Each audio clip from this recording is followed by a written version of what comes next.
Matt Perino joins us, Syracuse.com, also the host of Shout, the Buffalo Football Podcast. Matt, how are you, man? I'm great. How are you? I'd be doing a lot better if the Saints didn't suck. How good is this Bills team? I mean, through 3 weeks, I'd argue that they're the best team in the NFL. And it comes down to, I think, number one, having the best quarterback in the NFL right now. And there's a lot that goes into that, right? There's a couple of guys that I think you make an argument for. Lamar Jackson is elite. Patrick Mahomes, the history, the playoff performances. But what Josh Allen is doing right now in the way that he's taking care of the football, the way that he's able to be so in tune with what his team needs within every given game. He can go out there and put the cape on against the Baltimore Ravens and lead this epic comeback to start the season, and then he can go into kind of autopilot mode and work in the short game the next 2 weeks and rely on this really good running game. They're up front offensively. This has been probably an underreported story nationally the last couple of seasons. They have one of the best offensive lines in the league, and that has turned James Cook into one of the biggest weapons in the NFL. I mean, he's got 4 touchdowns this year after 16 a year ago to lead the league, tied with Derrick Henry. He's on pace to go over 20 this season already if he could stay healthy. The Bills rewarded him with a nice contract this offseason. Are there some question marks on defense? Certainly. Likely Ed Oliver and Matt Milano won't play again this week against the Saints. Young guys are going to have to be asked to step up. But offensively for the Bills is where it starts, and nobody's been able to figure out the puzzle. Okay, well, let's sort of piece together the rest of that puzzle. I'm trying to think of a way to ask about Josh Allen's effectiveness and honestly his greatness. I mean, he's an MVP. Certainly, if you were to remove Josh Allen, they would take a massive step back. That goes without saying. But how much of all the functionality of what you just talked about with the running game, the underrated offensive line, the wide receivers, all that stuff, is really a product of just him being maybe the best player in the NFL? I think that's if they were to take him off this team, I don't think that they'd be a playoff team. Like the offensive line is great, and I think that they could still figure out ways to run the ball and get guys involved. But if you look at this wide receiving crew, and I throw the tight ends into that mix because he throws to Dalton Kincaid and Dawson Knox quite a bit, it leaves a lot to be desired. I mean, Keon Coleman is arguably their number one wide receiver, and this is a guy that a lot of people believe is miscast in this offense as an ex-receiver and should be playing more as a big slot, which the Bills don't do with him at all. They bring in Joshua Palmer, who's kind of, had a good run with the Chargers, and they were hoping was going to unlock their passing game a little bit. He hasn't really broken out in this offense yet. Khalil Shakir, very underappreciated slot receiver in the NFL. I think he's about as good as it gets there. Second in the league behind only Jamar Chase last year in yards after the catch. But beyond that, Dalton Kincaid, a lot of people in the fan base have talked going into this season about him potentially being a bust. Now, he started this season really well, and I think that Josh Allen has been very much urgent about getting him involved. He's second on the team in targets. I think they're trying to make him a thing. But if you poll people around the league, and conversations I had all offseason with people around the league, this is the Josh Allen show, and it would fall off quite a bit if he's not running it. Matt Perino's with us. Get him on Twitter at Matt Perino, Syracuse.com, and Shout, the Buffalo Football Podcast. Good week to subscribe if you want info on the Bills with the Saints heading up there to upstate New York. By the way, this may be the most relevant question. What's the weather like? The weather is perfect right now, man. Honestly. I mean, it called for rain this week, but I've been looking at the weather app because my son plays Little League Baseball, and we got some games, some fall ball games this weekend. Okay. It is going to be 77 and sunny on Sunday for this game, so no weather. Oh, man. I didn't think there would be. I'm just kind of envious. It's 88 and raining right now in Louisiana. So I'm just a little envious, but I won't be envious at all in December when you all are freezing your T-Heinies off and it's like 77 here. That'll be great. I'll just be walking around with like a light T-shirt on. That'll be awesome. Okay, you mentioned some of the defensive absences at Oliver. How does that affect what Buffalo wants to do defensively?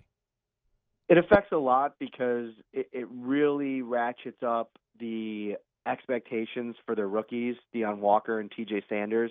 Walker, especially the fourth-round pick, has been the one that's really popped the first few weeks of the season. Had a play against Tua on the interception last week against the Dolphins in the fourth quarter late, where he beats his block right away and gets right into his face, hands up. Tua gets rid of the ball, tries to throw it over him. Terrell Bernard steps in, intercepts it, and the Bills go on to win. That's a huge play for a kid that, if you go back to 2023 when he was at Kentucky, a lot of people thought the season that he had would position him as maybe a first-round pick. Didn't go his way in 2024. There were questions about a back injury. The Bills did their homework. Brandon Beane was able to nab him in the fourth round. He's been really good. But not having Ed Oliver, a guy that they asked to play 80 to 90% of the snaps, be their pass rusher, be their top-graded, according to PFF, run stopper, you miss that presence. And, coming on this week, that's the one area of this defense that you could really say has been bad through 3 weeks, and that's their inability to contain the running game. And I look at Alvin Kamara. I know he's only averaging 3.7 coming in, but that's definitely something that's going to be a point of emphasis this week. And without Matt Milano on the second level, it puts a lot of pressure on Dorian Williams, the third-year linebacker. You'll see a lot of him.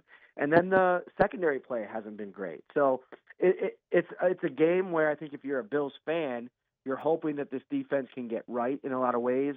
It looked really good against the Jets in week 2, and I think the reason why is, Justin Fields really struggled in the passing game, and it completely took their run game out. And I think that's the game plan this weekend is force Spencer Rattler to make mistakes. I know he's only thrown one interception, but Sean McDermott's defense over his tenure in Buffalo has been brutal on not only young quarterbacks, but young quarterbacks that are playing this defense for the first time. Rattler's thrown a couple more that got negated by penalty. It's look, we can break down this game, Matt, but I think we all know what's going to happen in a 16.5-point line in the NFL. Let me play devil's advocate on the Bills. I don't believe this, but let me just play a devil's advocate for you if I could. Derrick Henry doesn't fumble.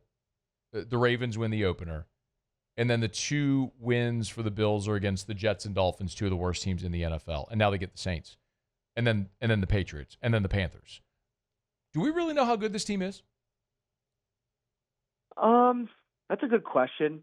I think that they're really good. I will say today, the update on their rookie cornerback, Maxwell Hairston, wasn't probably what Bills fans were hoping for. Suffered a knee strain in training camp, started the year on injured reserve.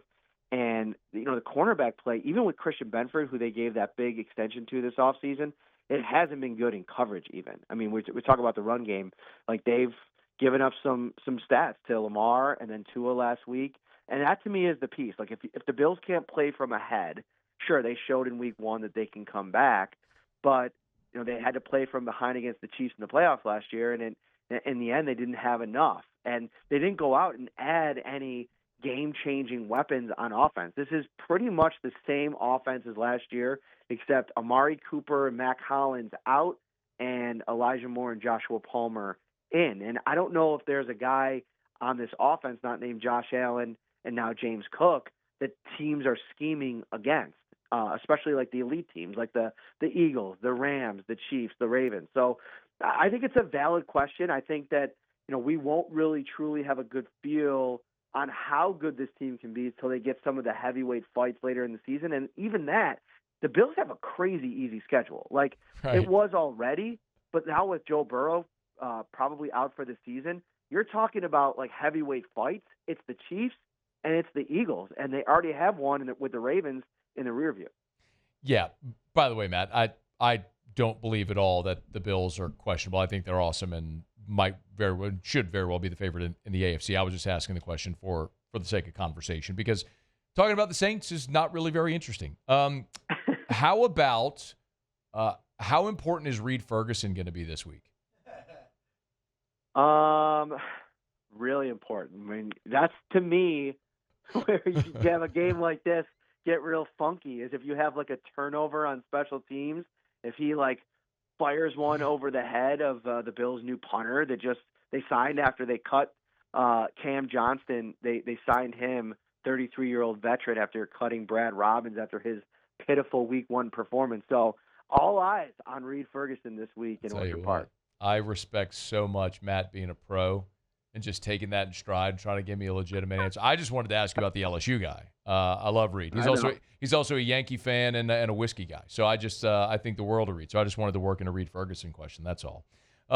He's on Twitter at Matt Perino. Make sure you check out Shout, the Buffalo Football Podcast. Read his stuff at Syracuse.com. Before you go, this is going to feel like, look, Buffalo just does what it does. It'll take care of business and win this game. But what do you think Buffalo would like to accomplish in this game on Sunday?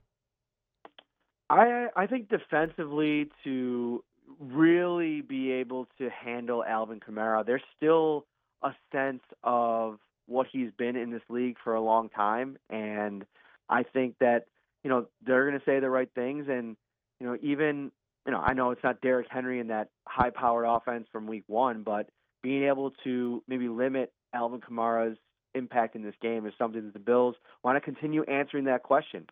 Next week, you mentioned it's the Patriots, and then it's the Panthers and the Falcons. I mean, none of them really have an elite-level running game, and I know Atlanta probably should be even better than they are with Bijan Robinson, but you're not really going to necessarily answer that question. Kamara might be the best running back they face from weeks 2 through week 9 when they play the Chiefs. So I think that's at the, being better on third down.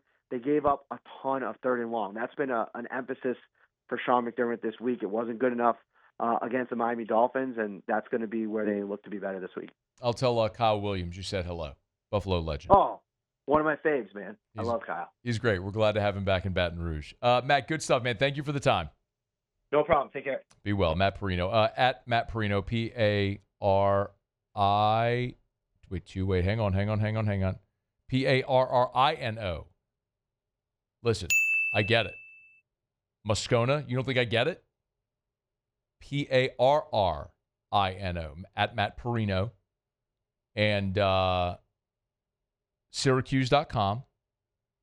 And Shout, the Buffalo Football Podcast.